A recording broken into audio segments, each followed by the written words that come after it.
Hi everyone, my name's Paul. Thanks for watching our short video clip. I'm just going to talk to you about the technique I use to orientate myself and resurface when I'm being held under by a wave while surfing. I'm a physiotherapist and I live on the Gold Coast. Like a lot of people, I taught myself how to surf, and a large part of that was learning how to be safe in the water. When the swell increased above that 5 to 6 foot sort of mark, you had longer hold downs, and my lungs aren't the best. I had a lot of exposure to dust when I was younger. It would become quite uncomfortable, that period in which I had to wait to get to the surface of the water, and sometimes it actually got scary. As a result, I had to figure out a way to quickly orientate myself under the water and get to the surface of the water as quickly as I could. Once I'd started using this technique, I just assumed it was something everyone knew how to do, and I didn't think any more about it. It wasn't until I was speaking to an experienced surfer recently who was a paramedic and attended yet another surf drowning during a recent swell event that I mentioned this technique that I used to him. He'd never heard of it, never used it, and suggested I try and find a way to let other people know about it. So here we are today. Now I just want to use this basic diagram to show you what I think is happening at the time that you can use this technique to correct yourself. Okay, you've fallen off the wave, you've become disconnected from your board, and your board is floating on top of the surface of the water. The wave is pushing the board towards the shore. As a result, you're connected to the board through the leg rope. You feel a pull on your leg.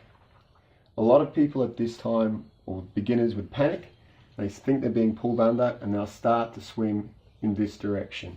Okay, this is not going to help you get towards the surface of the water, and more importantly, it's going to burn oxygen and also create a buildup of carbon dioxide.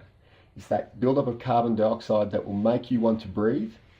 That desire to breathe will start to make you panic, and that's when you stop to think about your surroundings and how to correct yourself. So it's quite a dangerous situation.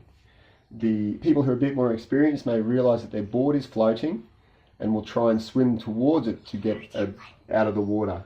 So they'll swim in this direction. Okay, that's obviously not the shortest direction to the surface of the water. It's also bringing you towards the wave. So you're going into all the turbulence where you have all the air bubbles in the water. The air bubbles will reduce the viscosity of the water and make it harder for you to get a grip on the water and pull through it.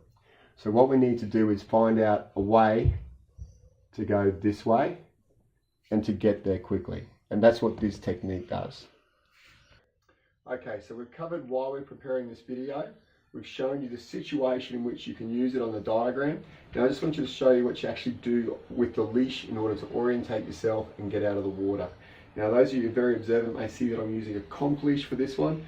The reason I'm using a comp leash is because I don't keep this on my board anymore. Okay, it's too thin, it's too short, too stretchy. When you use this technique, you tend to get cluttered up with your board, and with the fact that it's short and stretchy, I find that anyway. I just don't like using these leashes anymore, particularly if I'm going to use this technique.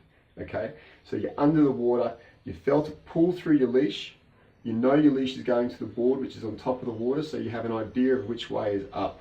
Okay, once you feel that pull, if this is your foot, you roll it onto your leash.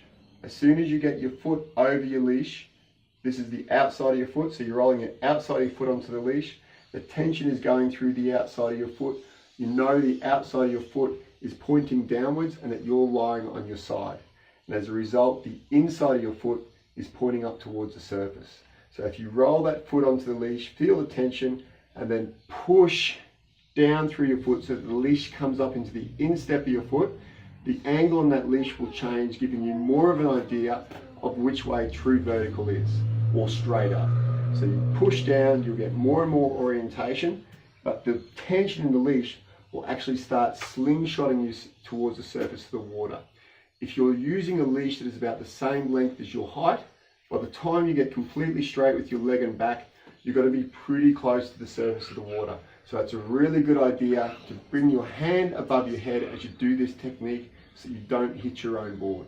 If you're not completely at the surface of the water by the time you're fully extended, then it's time to either reach up to pull up on your board, or to swim up, or to pull on your leash, but you should be getting pretty close, and you should have a really good idea of being orientated to where you are.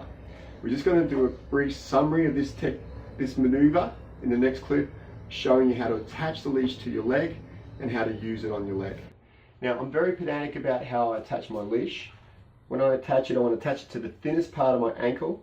I want to wrap it around completely and pull it firmly. I want as much friction as I can holding that onto my skin. I don't want it to twist. If I can keep it with the leash coming away from the outside of my ankle, then it's easier for me to find when I'm under the water. Okay, so you've got that on nice and firmly. The other thing you want to avoid is sunscreen. Excessive sunscreen will make that slipperier. Okay, when you feel that pull on your leg, it's just a matter of getting that foot over and then pushing down and then using that as a basis for getting up and out of the water. I'd just like to thank you for taking the time to watch this clip. If you want to refer it to friends, it can be found on YouTube under Surfing Tips Resurfacing. Just want to repeat, it's to be used in situations where you're being dragged by your leg rope.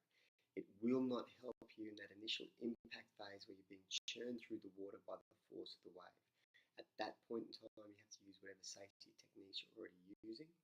If your leg rope twists on your ankle, you can still find your leg rope by surf inducting your leg, swirling your leg through the water is the lay way to describe that.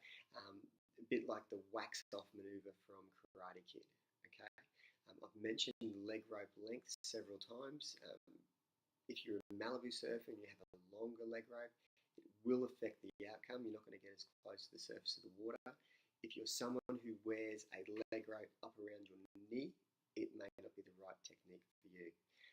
Obviously, surf within your capabilities. You do not need any equipment to use this technique.